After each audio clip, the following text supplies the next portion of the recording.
Tudo da Canção Nova em um só lugar. Canção Nova Play. O Senhor esteja convosco. Proclamação do Evangelho de Jesus Cristo segundo Lucas.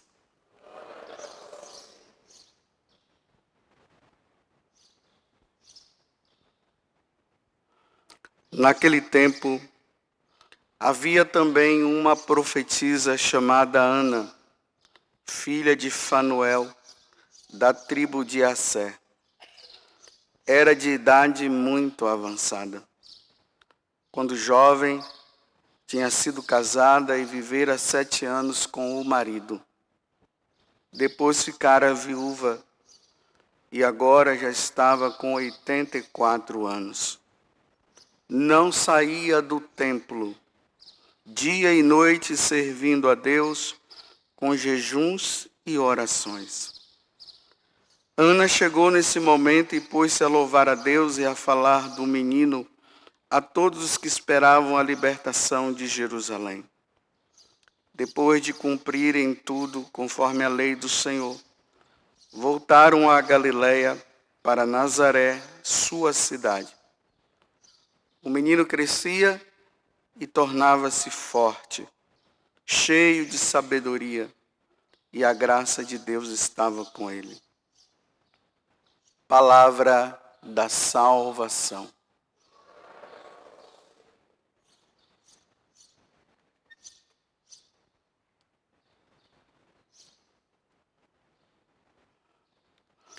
Essa oitava de Natal que nós estamos vivendo é um tempo onde a vida na igreja, na liturgia, é voltada com os encontros das pessoas com aquele menino, né, que está aqui na nossa frente, aqui no altar, que tem a imagem dele, simbolizando ele quando era pequeno. Porque o Verbo divino se encarnou e habitou entre nós. Então, os pastores foram lá e se encontraram com o menino. Eles viram Jesus na manjedoura e do lado, um de um lado, outro do outro, estava Jesus e estava também Maria. Hoje no Evangelho, que é uma continuação, na verdade, da leitura que seria no sábado passado, mas como no sábado passado foi o martírio dos santos inocentes, então a leitura foi trocada. Mas é uma continuação. O que foi que aconteceu? Depois que Jesus nasceu, teve os 8 dias que ele ficou lá com Maria e José para que se completasse aquilo que se dizia no Antigo Testamento, que precisava passar por aquele tempo de purificação. E depois ele é levado ao templo para ser apresentado ao Senhor. Jesus não precisava disso, mas para se cumprir a lei, foi preciso que isso acontecesse. Então, José e Maria vão levando Jesus ali dentro do templo. Mas só que lá no templo não estava só Jesus, não estava só Maria e José, que estava indo ao encontro para fazer a apresentação. Tinha outras mulheres, outros casais, outras famílias que estavam indo. E lá eles se deparam com um homem chamado Simeão. Imagina, né? Vem lá, Maria com Jesus nos braços, José do lado, as pombas para serem oferecidas como purificação. E Simeão, que já levava muito tempo aguardando por esse momento, ele conseguiu identificar que aquele menino era o esperado de Israel. Aí, depois que ele vê, ele coloca o menino nos braços, ele diz: agora o vosso servo pode morrer, pode ir em paz, porque eu vi a salvação está nesse menino. Quando acaba essa narrativa, aí entra essa mulher, essa profetisa também, 84 anos, tinha sido casada, 7 anos de casamento, o marido morreu, viúva, e estava lá no templo também esperando. E aqui entra o detalhe. Essa mulher, ela vivia no templo esperando a salvação, a libertação do povo de Israel. E como é que ela esperava essa libertação? Aqui está dizendo que ela passava os dias servindo a Deus, noite e dia, com jejuns e orações. A vida dela agora, depois que o marido morre, ela não tem outra coisa a fazer senão isso. Servir a Deus, viver para Deus, com jejuns e oração. E ela também teve a graça de ver naquele menino que estava nos braços de Maria e de José, o Salvador do mundo. A libertação de Israel está ali naqueles braços daquela mãe. E aqui diz que ela não cessava de falar isso para os outros. Eu vi a salvação. Eu vi o nosso libertador. Eu vi aquele que veio nos libertar da ação do demônio que nos mantinha cativo, escravo deles. Eu vi a salvação. Está ali naquele menino. Aquele menino é o Salvador do mundo. Mas o que eu queria deixar para nós no dia de hoje como meditação para nós diante desse fato é simplesmente isso. Você realmente tem vida de oração? Eu não estou perguntando se você participa de grupo de oração. E eu nem estou perguntando se você vai na missa. Porque provavelmente, é impossível um cristão não participar da missa. Eu estou perguntando se você tem vida de oração. Eu estou perguntando também se você jejua. Porque, infelizmente, os cristãos de hoje parece que eles não entenderam o que é a vida de oração e muito menos o que é o jejum. Porque você encontra pessoas que elas vão na igreja, elas participam da missa, elas vão no grupo de oração, elas participam de momentos de oração com outras pessoas, mas elas não rezam. Rezar, que eu estou dizendo, é aquele momento só. Aquela chamada oração pessoal, aquela oração sua, aquele momento reservado que você tem no dia a dia, todos os dias naquele horário, como dizia antigamente aquele desenho, quando eu assistia do Batman, no mesmo bate-canal e na mesma bate-hora. Quer dizer, todos os dias tinha esse filme, então, até amanhã, na mesma bate-hora e no mesmo bate-canal. Para dizer, amanhã nesse horário e nesse canal, olha, nesse horário e nesse canal vai ter o filme. É só você se preparar para lá. Então, esse momento seu, reservado, de todos os dias, naquele horário, naquele momento, você está lá diante de Deus. Você e ele e você. Então você encontra os cristãos de hoje que vivem o tempo todo pedindo para os outros rezarem por ele. Reza por mim. Ou chama, e tem aqueles que são, entre aspas, os chamados rezadores. Então esses rezadores, eles estão ali à disposição daqueles que não rezam, que querem só receber a oração. Então vai lá, você reza por mim, rezo. Aí o cara vai lá na agenda e diz, amanhã às 8 horas você pode vir embora. Aí o cara vai lá, o cara reza, tira a palavra, e a pessoa sai alegre, sai feliz. Mas só que essa pessoa, ela não reza. Ela vive em busca de soluções dos problemas dela, através de orações de outros, mas elas não têm tempo, não. Elas têm tempo para ficar passando o dedinho no celular o tempo todo, ela tem tempo para fazer selfie, ela tem tempo para ficar olhando a vida do outro nos Facebooks, ela tem tempo para tudo, ela tem tempo para filme, ela tem tudo. Até tempo para pecar ela tem. Até o momento de pecar tem. Tem aqueles que têm os horários marcados de pecar. Mas esse horário com Deus. Na medida que eu estou falando, se pergunte. Qual é o horário que você para rezar? Hoje, na segunda-feira, foi às 3h. Amanhã, na terça, pode ser que seja às 9h. Na quarta, vai ser às 5h. E na quinta, não tem horário. Vive de acordo com as situações.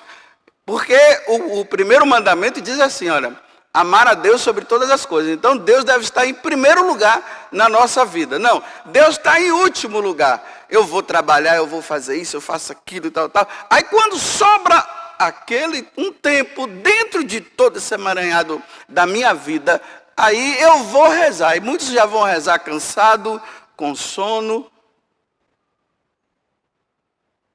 E tem uma coisa, eu não estou falando aqui de oração para ficar pedindo a Deus isso e pedindo a Deus aquilo e precisa resolver esse problema meu.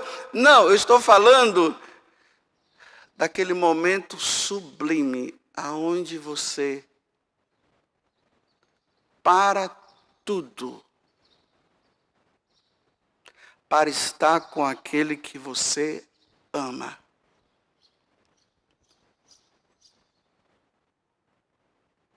Aquele que a tua alma necessita estar. Eu não estou falando daquela adoração que o sacerdote sai, né? Aí todo mundo fica lá levantando as fotos e aquela coisa toda, e quer tocar em Jesus e aquelas emoções todas. Eu não estou falando dessa adoração, eu estou falando daquela adoração sua. Que você vai lá na igreja, quer o Santíssimo esteja exposto ou não. E você entra. E se ajoelha diante de Deus e fica ali, olhando para Ele e Ele olhando para você. E você fica ali quietinho. Com Ele. Ou aqueles que não tem a graça de ter uma igreja perto, por isso não tem como ir numa capela, numa igreja, mas você tem lá reservado no seu quarto. Você tem aquele oratório lá, né? Você tem o crucificado lá, você tem a Nossa Senhora ali, e você entra no quarto, como Jesus disse, né? Entra no quarto e vai lá e fala e fica com o Pai que está escondido lá. Aí você tranca a porta e ali você fica com Ele e Ele com você. É isso que eu estou falando para você. Você tem esse tempo? Você tem a sua agenda? Porque você já viu que as pessoas têm agenda, né? A agenda do trabalho, a agenda do horário que vai ter aquela reunião. Já tem na cabeça, na agenda da sua cabeça, o horário de você tomar banho, o horário de você tomar o café da manhã, o horário de você almoçar, o horário de você jantar, tudo assim, tudo programado. Mas você tem aquele horário que a pessoa diz assim, olha, João, vocês viram o João? A que horas são? São 9h. Ele está rezando agora. É esse horário que eu estou falando. Que as pessoas sabem que naquele momento você está rezando. Não é que você está fazendo isso para se apresentar, não. É que já virou um costume na sua vida. É natural. Quando chega É natural como respirar. Estou respirando aqui, olha, e nem estou pensando que estou respirando, porque é tão natural. Então é tão natural quando chega aquele momento, você não precisa nem colocar no celular, né? Antigamente era no relógio, mas no celular, o alarme para dizer assim, para lembrar você. Não precisa de alarme.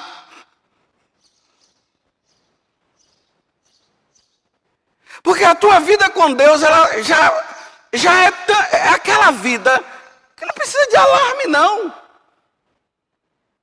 O alarme do coração, o alarme do cérebro, ele já diz, está na hora. E você deixa tudo para ir ao encontro do seu amado. Daquele que deixou o céu para vir te salvar. Como é, meus irmãos, que nós vamos ser santos se nós não rezamos?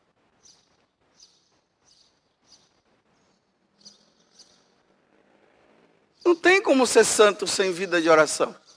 Você pode ver, quando tem a canonização de algum santo, fala-se das obras dele, mas você vê lá, ele rezava, levava horas, tinha tempo, e era assim. Não é essa oração da correria, né?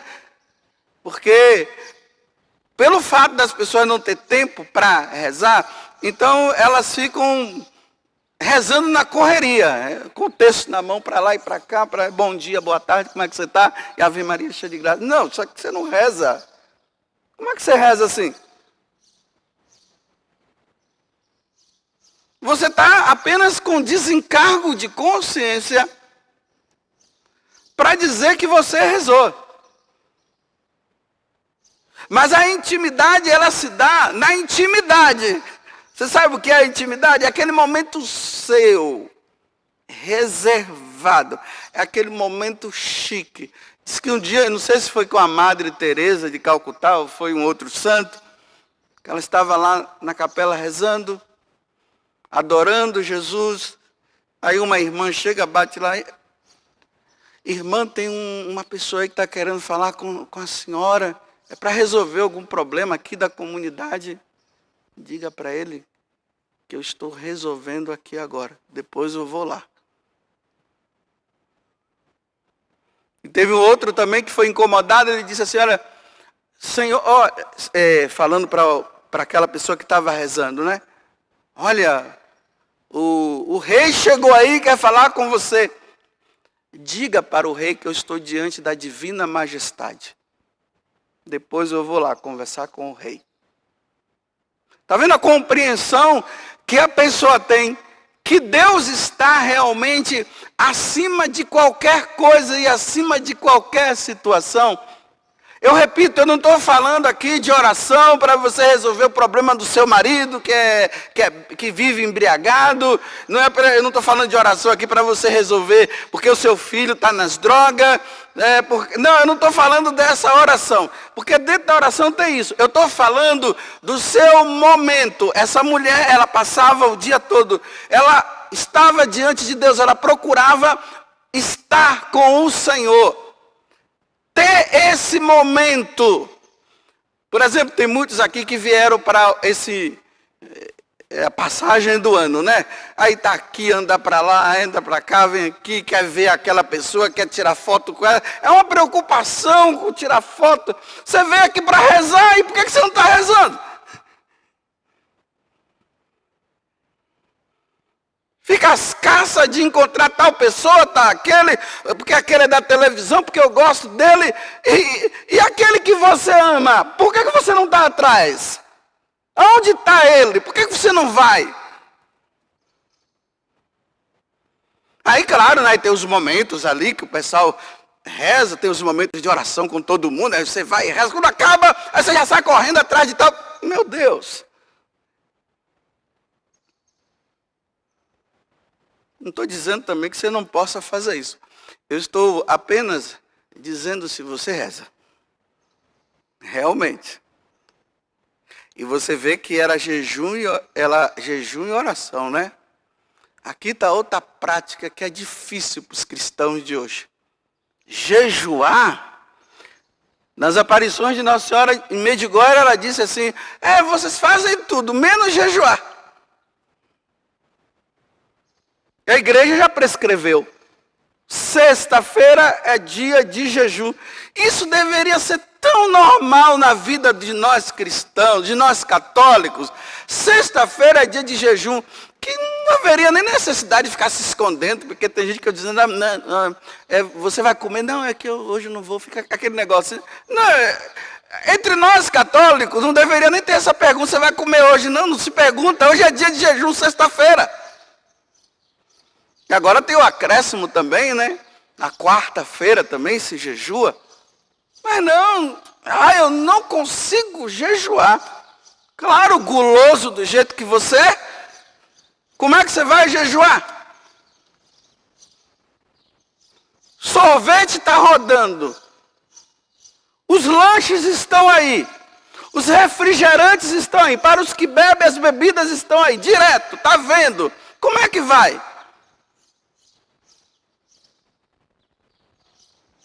Agora, quando tem uma situação difícil, aí é o jejum de Daniel, é o jejum não sei de quem, está faltando só o jejum da Margarida, porque está inventando tantos jejuns agora, e o dia de jejum é na sexta-feira.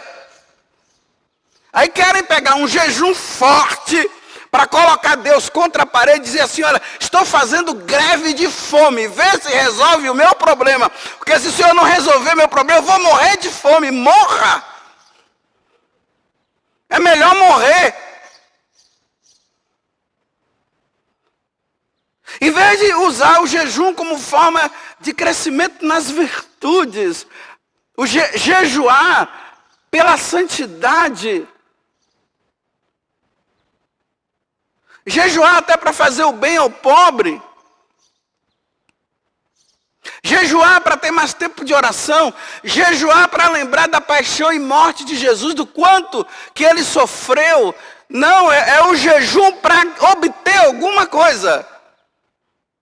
Mas aquilo que é o essencial não se pede, a santidade. Porque você quer ver um pecado maior do que esse? O pecado capital da gula? Porque é um pecado capital, porque é um pecado que conecta com outros pecados, né? Uma pessoa gulosa, ela pode até matar alguém. A pessoa gulosa, ela é capaz de deixar o outro com fome, porque ela só pensa em comer. Porque os sentidos estão desorganizados, e ali no jejum eu posso organizar. Não é a vontade simplesmente que manda em mim, eu mando na vontade. Mas quando a vontade manda em mim, pronto, aí eu não consigo, eu tenho que comer, porque a primeira coisa que diz, estou com dor de cabeça, é assim. Claro, e aqui eu estou falando, né? Vamos colocar as coisas certinhas, acompanhada ali com um diretor espiritual, ou se não pedindo um conselho para um padre, aí vai ver como é que se realmente você está com saúde para fazer um jejum. Porque se está doente não pode. Aí faz um check-up. Olha, doutor, eu estou querendo ficar na sexta-feira, uma vez por semana, só comendo pão e bebendo água. Será que é possível? O médico vai dizer, bem, olha, pelos exames você está chique. Você pode. Se não ficar aquele negócio, eu estou com dor de cabeça. Aí...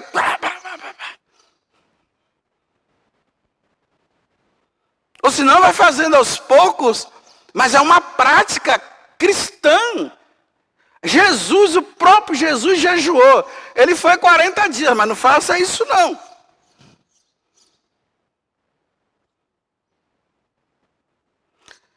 Então está bem. Essa mulher, levando uma vida de oração e uma vida com Deus, ela se preparou muito bem para ver o Senhor.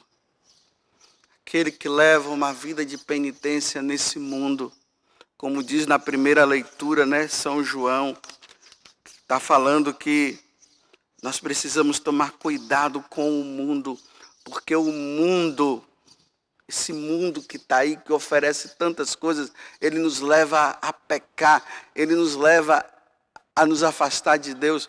E numa vida de penitência, numa vida de oração, jejuando, e tudo isso nos faz unirmos a Deus, nosso Senhor. E aí o mundo, com seus pecados, não consegue nos atingir. Que Deus, então, nos conceda, nessa 8ª de Natal, hoje, 30 de dezembro de 2019, que nós nos organizemos no nosso horário para rezar. O seu horário, o seu momento de estar com Deus. Esse momento tem que ser sublime e nobre. Nossa, que nobreza! Você todos os dias tem o seu horário. Aquele horário é seu com Deus. Ninguém pode atrapalhar. Que coisa linda.